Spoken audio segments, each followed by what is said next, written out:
What's going on YouTube? JT's Warren here, and welcome back to another edition of my DC comic book reviews. And in this video, we're going to be talking about Superman issue number 7. That's right, like 2 weeks later, I'm going to finally catch up on the 3 comic books which I haven't gotten around to reviewing. Didn't get around to them last week, didn't get around to them the week before, but with tomorrow being Halloween, of course, and New Comic Book Day, I figure, all right, Sean, you better get off your butt and catch up and start covering these comic books really quickly, and so that is what I'm here to do, if you will. So this one is written, of course, by Joshua Williamson. So not only is this Superman number 7, it's listed as oversized number 850 anniversary issue.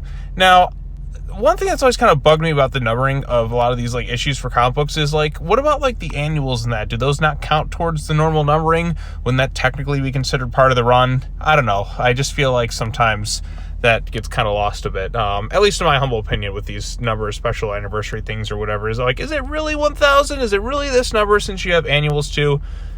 I don't know, but it is what it is, I suppose. I guess they just don't count those, even though they're part of the book, and sometimes important plot threads happen with them. But hey, I digress. But anyways, so continuing off the previous issue, a while ago, if you will, we had Superman freeing somebody known as the Chained in the last issue, and the Chained just kind of goes to Metropolis, has vendetta against Lex Luthor, against the city and all that, and he wants to kind of unleash hell, if you will. We also find out what's been going on with Perry White, and he talks very positively about Superman, of course, because, well, it's Superman, the symbol of truth, justice, and the American way, a positive symbol that people can strive towards. Yes, not everything he does can be attainable, but that doesn't mean you shouldn't try to attain, like, his higher standard of, you know, just being a good person, if you will, that inspiration. So that's one of the things I love about him. But anyway, so Perry White is running for mayor, which I think sounds like it could be kind of fun.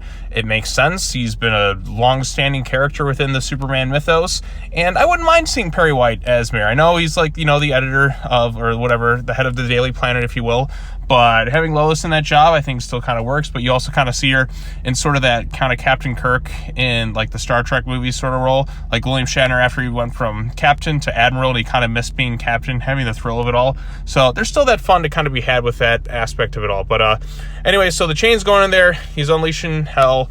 Then you have various members of the Superman family coming in to try to stop him, and of course all this other stuff's going on. We also have the evil Dr. Farm and Mr. Graft, if you will, doing their thing.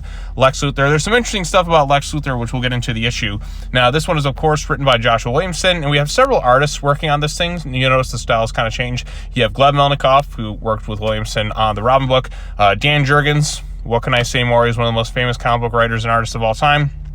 Norm Retmund and Edwin Galman. So a lot of different people on this one comic book, but of course, again, right here, the way they kind of recap it, like so. I love when they kind of do this stuff, because it kind of gives you a little bit of a recap of what's going on within the storyline, and it's very reminiscent. It kind of reminds me of what they're doing in World's Finest with the little title cards and all that. So all this stuff is things I feel like more comics should kind of integrate. Just a quick little recap. Hey, this is what happened in the last issue, and then we kind of get into the main thing. So I like it. I like the font and all that. That's just kind of me personally speaking. But of course, Superman was trapped in that prison, which was designed by Lex Luthor alongside Mercy Graves. And he kind of does something utilizing Flash's powers, I assume, to kind of get out of there. And he goes toe-to-toe with the Chained, and the Chain kind of goes off, does this thing, damaging like the city, if you will. Then, of course, we have Dr. Farm and Mr. Graft working together, doing their thing, and it kind of sets the stage for more things to come. And then Lex Luthor, of course, is at Stryker's Island Penitentiary, and he's trying to get out of there because he wants to help Superman. I always love about Lex Luthor is you never know exactly where he's going with his plans, but when in doubt, it's usually going to be something nefarious. He's talked about being a hero, talked about being a villain, and then he's like, Superman kind of changed me, and you kind of know Lex is always up to something. That's kind of what makes him a fascinating character. So, but again, there's some interesting stuff here, and of course, they bring in something which I didn't really expect. I was kind of confused, like, wait a minute, is that a new character? Is that so-and-so's other family member? But anyway, so he's doing his thing. He's talking kind of about like the stuff with him. His mom shows up, and I can't remember the last time we saw Lex Luthor's mom, but I noticed Williamson really has this thing for bringing in like family members. I mean, look what he did with Robin. He brought in like Ra's al Ghul's mom or whatever into the mix as well. So I thought that was kind of interesting.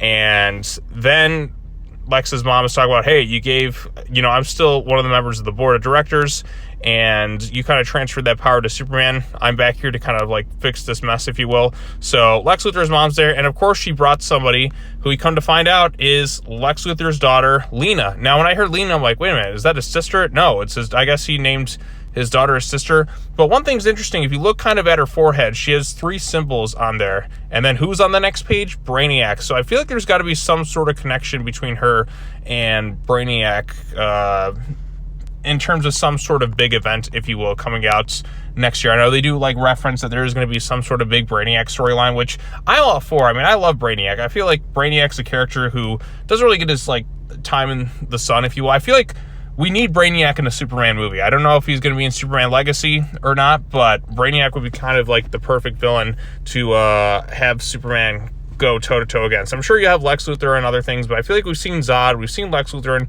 Lex Luthor doesn't always have to be the main antagonist, but he should be like a character within like each Superman movie, because he, like, even when he's not like an adversary, or he sometimes could be an ally at times, he's a critical member of the Superman mythos, and he should be there. But I want to see Brainiac as the main villain in the Superman thing. But yeah, so like I said, Lex Luthor having a daughter here who has mysterious marks on her forehead similar to that of Brainiac. I mean, that can't be a coincidence, having these 2 pages back to back, if you will. So yeah, Williamson's been introducing a lot of new characters. Like, what is Lena Luthor here going to do?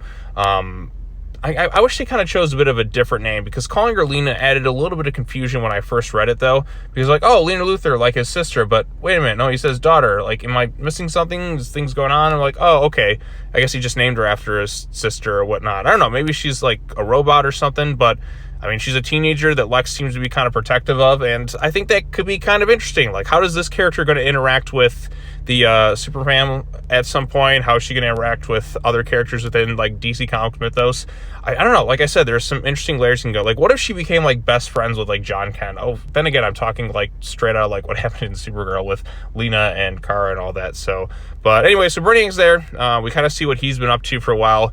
Kind of collecting data, kind of doing the same Brainiac stuff we kind of seen before. But we also find out that he's been controlling, like, the Kazarians, or however we pronounce it. Like, you know how Lobo's always been labeled like the last of his kind, and then Crush was introduced, but now Brainiac apparently had a couple of these characters on standby to kind of unleash hell, and of course they're setting the stage for a big event, and he's trying to create life of some sort. So I don't know what this is. Maybe that is going to tie into like what happened with like Lex Luthor's daughter or whatnot, but I don't know. So many questions, if you will, coming into this issue, but I did like it overall. Like I said, I think having the multiple artists, it may seem a little bit to getting used to at times. I mean, for the most part, I think it like was handled quite well. I mean, Gleb has his style, like in terms of action and all that, like we saw during the days of Robin. I think he's really good at those aspects in particular. I think that's like his strong suit. And then we have some of the stuff with Dan Jurgens right here for kind of like this more like flashbacky sort of stuff. And then we, of course, have the stuff with Brainiac and that, like, kind of done in this sort of style as well. And I think it all kind of meshes very well together. So Superman, once again, is a title I think is going very strong right now. There has not been a bad issue on the Superman run. And and usually, like, when the Superman book is going well at DC, that's a pretty good sign for most things, for the most part. So I'm liking what Williamson's doing with it, and I like all the different artists working on it as well. Again, I'm enjoying Superman quite a bit right now, so I think that's a good sign. I think Action Comics is going to change creative teams, I think, next year, but for right now, I think Superman's been in good hands. This is where Williamson's at his strongest in terms of writing. Art, once again, is really good. It's mixing in the different artists. I mean, obviously, this is an anniversary oversized issue, if you will, so you're going to try and go a little bit all out in different aspects, but I think the story itself is exciting. Bringing Lex Luthor's mom, which is a character I'm like, when is the last time that character's appeared in anything? And I was like, I feel like the Grinch in the Jim Carrey movie, when like he kind of when he comes back into Whoville, and he's doing like the holiday cheermeister ceremony, and he sees like the two people kind of raised him. He's like, "Are you two still living?"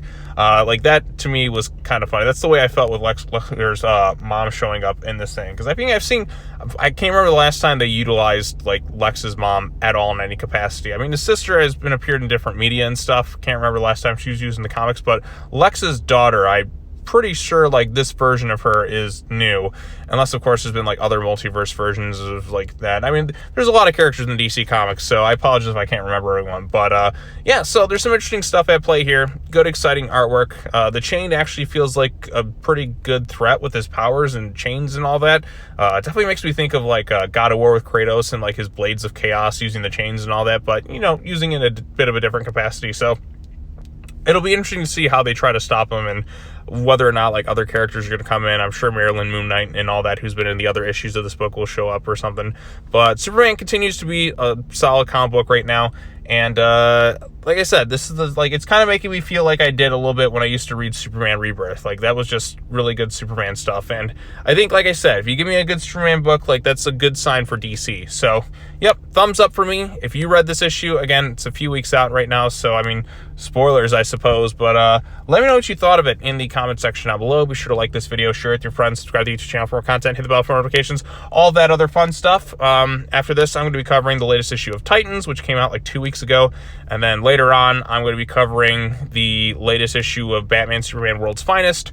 And then I will be all caught up with my DC comic reviews just in time for Halloween tomorrow. And it's going to be fun. So also, I know I did kind of mention, if you're following my channel earlier on in the month, about doing like a Halloween special. Unfortunately, given scheduling issues with some of the people involved in that video, it's going to kind of get pushed back a few weeks until we can all kind of meet up, because we're going to try and do something big and exciting for it.